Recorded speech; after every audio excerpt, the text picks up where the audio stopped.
Hello and welcome, everyone. I'm Fancy Petrie, Director of Client Experience here at Goodwin and Company, and I'm thrilled to bring you a very special conversation today that directly impacts the look, the feel, and the long-term value of your communities.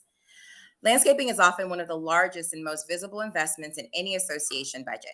And while board members aren't expected to be the experts in soil science or landscape contracts, you do deserve expert guidance to make confident decisions.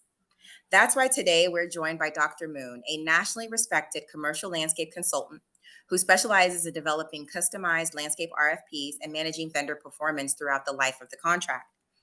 He also brings a scientific edge to the table, literally, through advanced soil testing and data driven fertilization strategies that help communities thrive. Whether you're a seasoned board member or new to the HOA leadership world, this conversation will equip you with expert level insight to make smarter, more informed decisions about your landscape operations. So let's dive in. Hello, Dr. Moon. Good morning.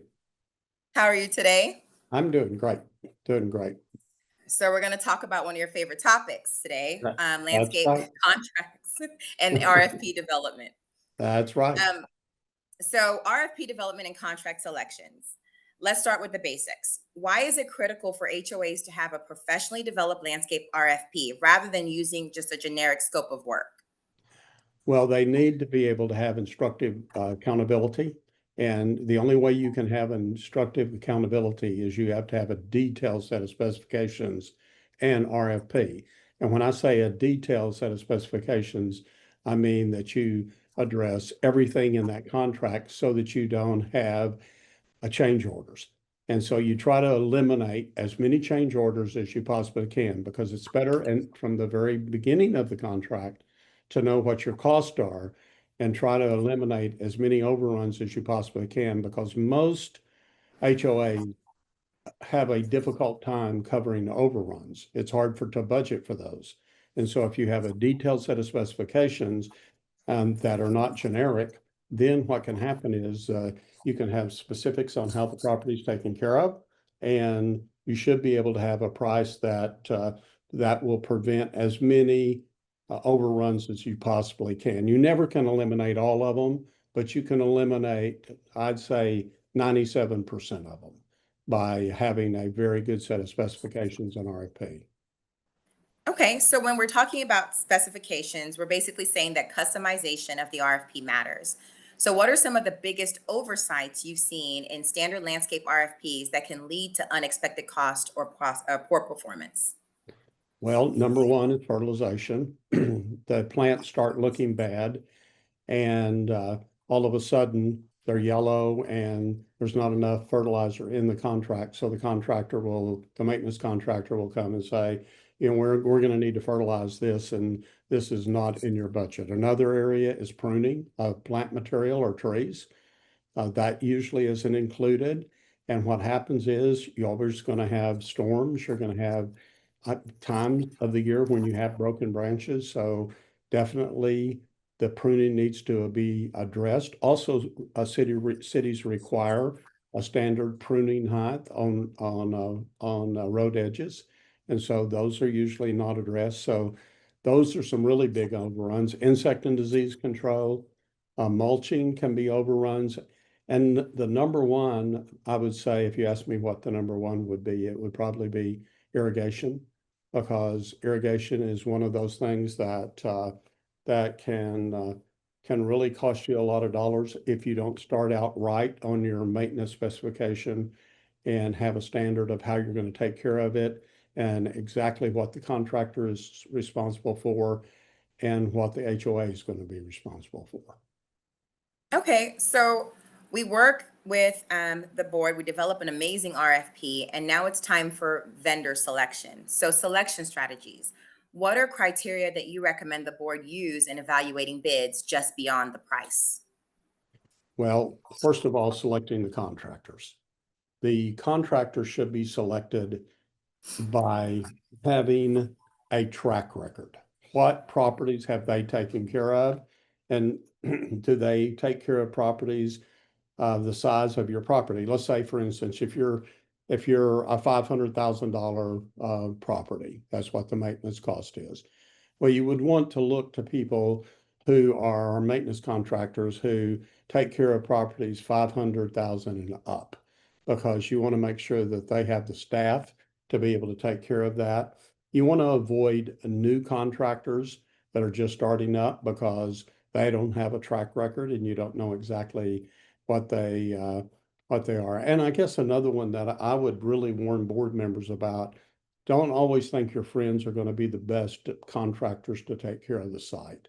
It's going to be best for you to do a competitive bid. And I like the idea of selecting 3 to 5 contractors.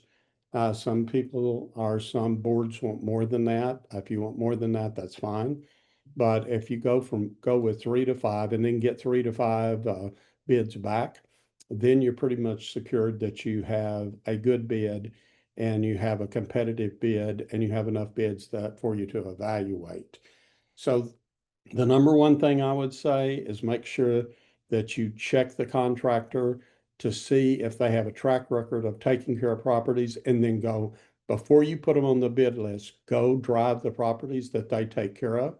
You could ask them for examples of properties that they take care of, and then you can go look at those properties. You can also get references, that the references will tell you exactly how they performed on properties that are the size of your property.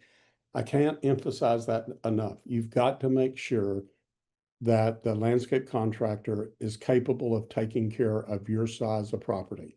I see this as a often big mistake. Board members will have a friend that takes care of smaller properties, and all of a sudden they're taking care of a property that's a lot larger, and then they're totally out of their capable element. They're not able to take care of it. And so just do your due diligence. If you were doing a kitchen remodel in your home, you would want to see the work that the contractor has done. So just do your due diligence, just like you would with anything else that you want to do. You want to see what their track record is and see if they've performed or how they performed. And a question I would ask all the time is, how much overruns have you had? Have you had a great number of overruns with our change orders, is what most people call it? But if they have a lot of change orders, maybe you need to reconsider and not have them as part of as the bid process. Okay. So now we're here. We found the landscaper. They visited the property. So this is the landscaper they want to go with. So this is the final review of the contract. What are some red flags or some signs that the proposal indicates a contractor may not be the best fit? Okay, the very first thing is, you need to, in the RFP, you should have accountability questions. And these accountability questions should give you the square footage. Like, for instance, you're going to have a line item on the RFP that's going to say mowing. And depending where you're at, what plant zones you are, that might be 42 mowings, it might be 32 mowings. And um, so you've got all of those mowings, but you need to have an accountability question on the mowing. How many square feet are they mowing in turf? And you do that for everything. Shrub care, number of trees, anything that's specific to that contract, excuse me, anything that's specific to that contract, well, then it has an accountability question that tells you exactly how many square feet. The problem that you have is many of these national contractors now are bidding on Google Map, and they're screwing up their bids on Google Map. And so you want to make sure that the contractor has been on site and has measured all of the areas. Because one of the things you have to really be careful about is, and the board needs to know about this, is that if someone does a Google Map type bid and they don't get all the areas, where you're going to have a lower bid. But when they start taking care of it, they're not going to have the dollars to take care of that. And we've seen that where contractors have walked away after 3 months, and the board felt like they had gotten a really good bid. But the problem that we had was the bid process was tainted because they didn't get their numbers right on their accountability questions to be able to know exactly how many square feet are in the site and how we're going to take care of it based on that square footage. Got it. Okay, so now we've reviewed it, we've addressed all the red flags, and we say this is the company ABC. Landscaping is the company that the association has chosen to move forward with. So the next step is the contract management or the ongoing oversight of this newly in place contract. So once a landscape company is hired, how do you approach contract management to ensure accountability and performance? Well, number one, you need to be able to be on site and you need to be watching what the contractor is doing. Is he performing as according to the RFP? The RFP usually will have a set number of activities. Like for instance, we'll just use mowing because that's the easiest one. You could have anywhere from 42 to 30 mowing, say. Well, are they doing that? Are they carrying that out? Are they giving you a report at the end of the month that tells you, hey, we've mowed 5 times this month or 4 times this month? And you also have them to give you a run sheet of how they're going to take care of the property and when they're going to do those activities. And that way you can grade them on what they provided you based on the RFP. And so it gives you more accountability. Like for instance, on fertilization, let's use that one. Say they're to fertilize, depending on what part of the country you're in, you might fertilize 4 times. If you're in the southern part of the country, if you're in the northern part of the country, you might just fertilize twice. And so are the fertilizations being done? Are they being done timely in the month that they were to be done? So the the community manager needs to be able to check and make sure that these items are being done and they're being done timely. And usually what happens is this is all done visually. People, the community manager will go out or they'll get complaints from homeowners that says, these areas haven't been taken care of. And so it's better to stay on top of this and stay on top to make sure, because you will get a lot of drift in this. What'll happen is they'll skip 1 month or skip a mowing that month, and then maybe they skip to another day. And sometimes this is unavoidable because of rain delays and those types of things, but you need to get them back on schedule as soon as you possibly can. And they need to be able to perform on all of these items at a timely time that they have provided you based on the RFP. And then every month you should be having a meeting with them. In fact, I recommend 2 meetings a month with the community manager, not the board, but the community manager. And then at the end of the month, a written report that the landscape management company provides, showing what they have carried out and how they have fulfilled the RFP for that particular month. And that way you keep on Okay. schedule. That sounds good. So the other thing to kind of put in here is a report is something that you can include in the RFP as an expectation of the landscaper. A lot of times, the only report that boards tend to see is the report for irrigation repairs, checking the irrigation, making sure that it's operating effectively or as it should. However, a report that's outside of that can be requested during the bidding process as part of your RFP that, hey, we are expecting that you produce not just an irrigation report, but a report of the activities of each month. So that'd be a great thing to incorporate into the RFP development portion of your bidding process.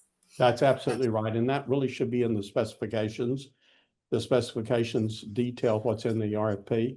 And if you have a good set of specifications, you can say that monthly meetings are required with the community manager.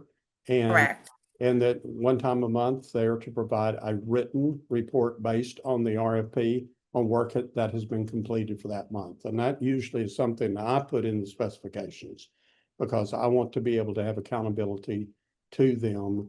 And it just makes it much easier because a lot of times what folks do is they just go out and they just do a visual check.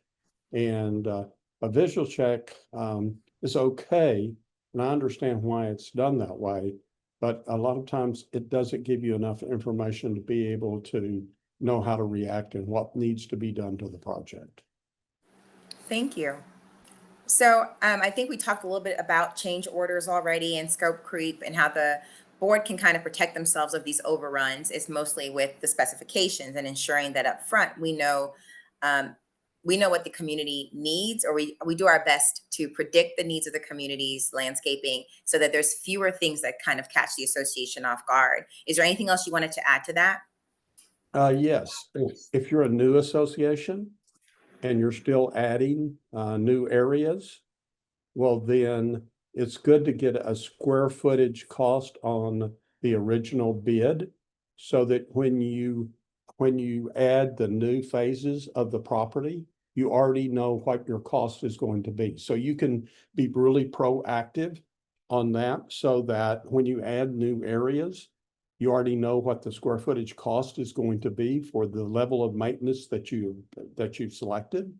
And so if you have that, well, then it's not going to be subjective. It's going to be based on a number. And usually what happens is where you really get creep is you will bid the first part of the property. And then if you add a new area, then all of a sudden the price doubles.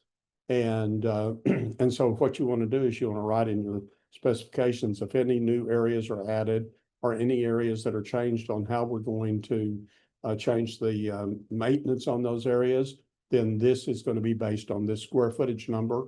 And that way you'll not get that to creep that we're talking about, because they're just looking for, a lot of times when contractors get into a project, some contractors overbid the contract purposely to get it. And so, and what they're counting on is they're counting on all of these overruns or all of these change orders. And you want to eliminate those folks as much as possible, because that's where you really get creep. And you get it really rapidly there. So my recommendation to the board member is make sure that you look at the accountability questions and you interview them. You should interview every contractor that's bid before you award the contract. And then you ask them about the accountability questions. You ask them if they're going to be able to maintain this. A lot of times what happens is it's the contract is just awarded and there's no meeting that describes how they bid it, why they bid it the way they bid it. And that's the reason we need to really monitor the low bid and to make sure that low bid, if we select them, which I'm okay with that, I select a low bid a lot of times, but I just want to make sure that they're capable of taking care of it. Then I'm not going to get all these change orders because they start throwing change orders because they don't have enough money in the contract to take care of it. Thank you. Okay, so then let's kind of pivot a little bit here and let's talk geotechnical engineering. Let's talk about the earth. So, soil testing. Um, this is the science behind fertilization, right? So, let's talk dirt. Why Okay. is soil testing an essential part of landscape planning and ongoing care? Well, it's extremely important because what goes in the soil is going to determine what grows in the soil. And so, and it also determines what kind of absorption you get from the water. Like, for instance, I'll give you an example. If you don't know about your soils can become hydrophobic.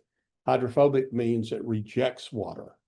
And so when it rejects water, well, you're just running water and it's just running right off. And so you need to know your soil chemistry to know how you can counteract hydrophobic soils. And you also want to make sure that whatever nutrients you're putting down are the correct nutrients to make that soil the most productive it can possibly be. What I find many contractors and with many sets of specifications, they're not detailed on their fertilization as far as what goes into that soil, and the landscape maintenance contractor will go out there and throw the cheapest fertilizer they can find down. And that's going to be a nitrogen, which is water soluble. And if you have lakes, that can run off into the lakes. If your soils are hydrophobic, it can cause a lot of problems. So you want to make sure that you know what the soil chemistry is. You want to know what the nitrogen, phosphorus, potassium levels are. You want to know what the minor elements are. You want to know the pH of the soil. All of those things give us information about what kind of fertilizer that you need to apply. And if you apply the right fertilizers, then you get the right results. If you apply the wrong fertilizers, then you're going to get the wrong results.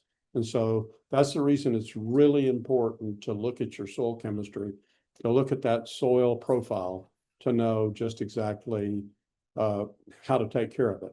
One of the things that every board member needs to know is when developers come in and develop properties, many times they don't take into consideration what's going on into the soils after they leave.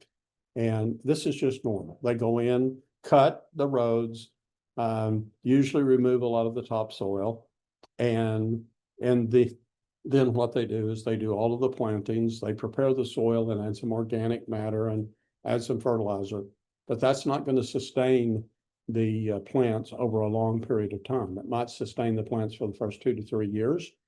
And then after that, your plants are going to start yellowing. They're going to start showing nutrient deficiencies. And one of the big things is your water costs can go extremely high, because if your soils are hydrophobic, if they're rejecting the water, if they become so compacted that the water's running off, well, the plants are always going to look like that they're wilted and don't have enough water. So what is the contractor going to do? It's going to put more water in. And water cost, if the HOA does not have its own source of water and you're buying water from the city, water continues to go up every year by 7%. And so what's happening in most municipal water districts, you're going to find that those water costs just keep increasing. And after about 10 or 15 years, if you haven't addressed this problem, your water costs are totally, it's one of your biggest budget items. And so you've got to make sure that you take care of the soils, and it all starts in the soils. It starts with the irrigation. Sorry, it starts with the irrigation, but once the water is on the soil, it has to be able to absorb it.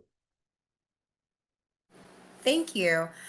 We've actually seen lately, especially with our developer clients, that a lot of developers are actually investing in sustainable practices for landscaping, for vegetation. We have a lot of communities now that are trying to create community gardens. And so soil health has become something that a lot of people have put on their radar. So we've now kind of unpacked that soil data can help improve irrigation efficiency and water conservation. But can you tell us or give us an example of a situation where poor soil management directly led to landscape decline? Do you have any examples for us? Oh yeah, for sure, for sure. We take care of an HOA right now that is it's about 25 years old. And what's happened is they buy all of their water from the city. And so their water costs keep going up by 7%. Their water costs when we first started there was 2.2 million water costs per year. And so what we did is we started looking at the soils. We started treating the soils. First of all, we tested the soils, and we found out that the soils were hydrophobic. And we also found that the soils were very compacted. And we also found that the soil chemistry was way off on the soils. And so the soils, instead of accepting water, were rejecting the water. And so what we went in and started doing is we started treating the soils and started modifying the soil structure by adding different elements to the soil. We ordered gypsum to loosen the soils up. We changed the fertilizer to be a 4-1-2 fertilizer. That's a ratio of we used a 25-10 fertilizer on it, and based on what the soil tests were. And we've now got our water costs down to 1.4 million. So we've saved about $800,000 a year on on water cost just by modifying the soils. And it didn't cost us that much. We were nowhere near that as far as adding the fertilization, because we already had the fertilization in the specifications. I wrote the specifications for the project. They hired us 2 years ago to come in and help them because they were having so many problems. They had thin grass, the plant material was chlorotic, and so the soils were just all wrong. And so what we went in and we've modified. Now we have thick grass. The grass is green all the way through the growing season, and we don't have the thin grass anymore, and we're not using nearly as much water, which makes everybody happy because they're saving a lot of money. That's amazing. That's an amazing example. So, with all this information we've been provided today, what should every board member understand, even if they're not experts, about the oversight of landscaping, as well as how to best approach landscaping contract selection? I think that the first slide was the best slide, accountability. You need to have accountability. And I find that many boards, what they do is they make a lot of decisions based on who a friend might be, or maybe someone that they've heard about in the industry. You want to make sure that you have accountability throughout this whole process. And that's the way you save money. That's the way you get the best product in your landscape. And that's the reason it's important to have consistent standards. If we have consistent standards, what we're going to do is we will avoid a lot of this disputes from the maintenance specifications and RFP if we have a really clear set of specifications and a really clear RFP. And if boards will do that, I can guarantee you, boards and property managers' life will be a lot easier, because you're not constantly trying to figure out a way, how are we going to take care of these change orders? How are we going to be able to afford these types of things? How are we going to adjust our budget when we're 9 months into it, when we've already spent 100% of our budget in 9 months? And so Right. it's very important to get this so tied down that you don't have a lot of opportunity for people to continue to give you change orders and to increase their dollars. I'll tell you a little nasty secret too, is many of the landscape managers that manage properties get a percentage of their change orders. And so they want to have as many change orders as they can have, because I've heard of landscape managers getting up as much as 10% of what a change order is. So if they can talk you into $50,000 worth of change orders, well, what they can do is they're just they're padding their pocket. And that's a reason I think that most people need to have a consultant like ourselves, because we take no money from anybody. Even the people who we recommend for fertilization, we don't take any fertilizer from. We take no kickbacks from anybody. And it's important when a board member is selecting, I'd ask those questions. I'd say, okay, do you if on change orders, do you get a percentage of the change order? Because that's an important question to ask, because they're going to be pushing those change orders as much as they possibly can to try to get more dollars. And you find this consistently on irrigation.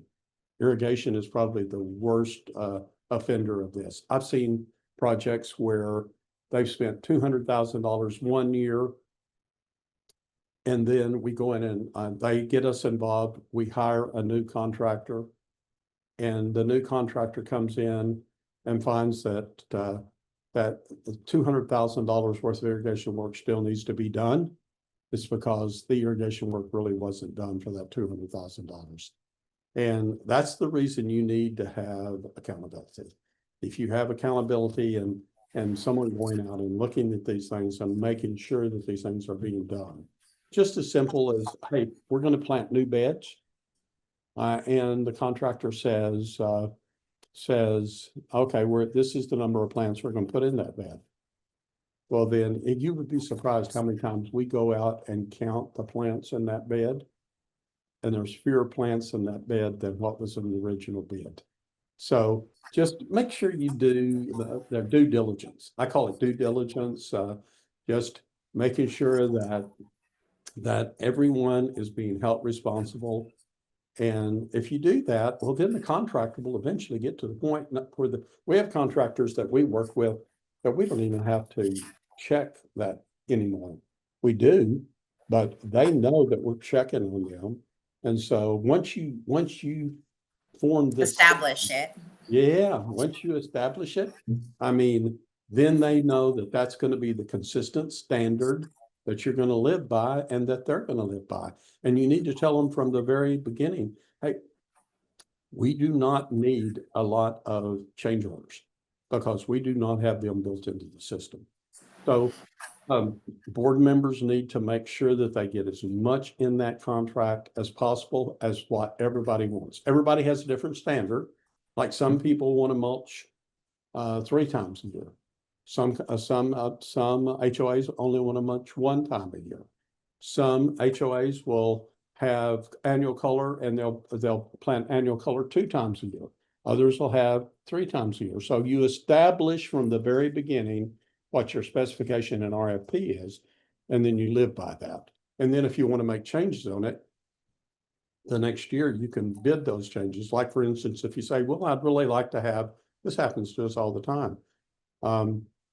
The board or the landscape committee will say, hey, we'd like to have 3 color changes instead of 2 color changes. So what we would do is we would, the next year, we would get a bid on what that 3rd color change was going to cost.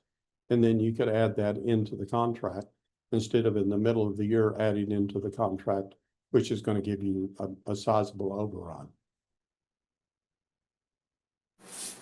Well, Dr. Moon, thank you so much for sharing your time, expertise, and your passion with us and the community leaders today.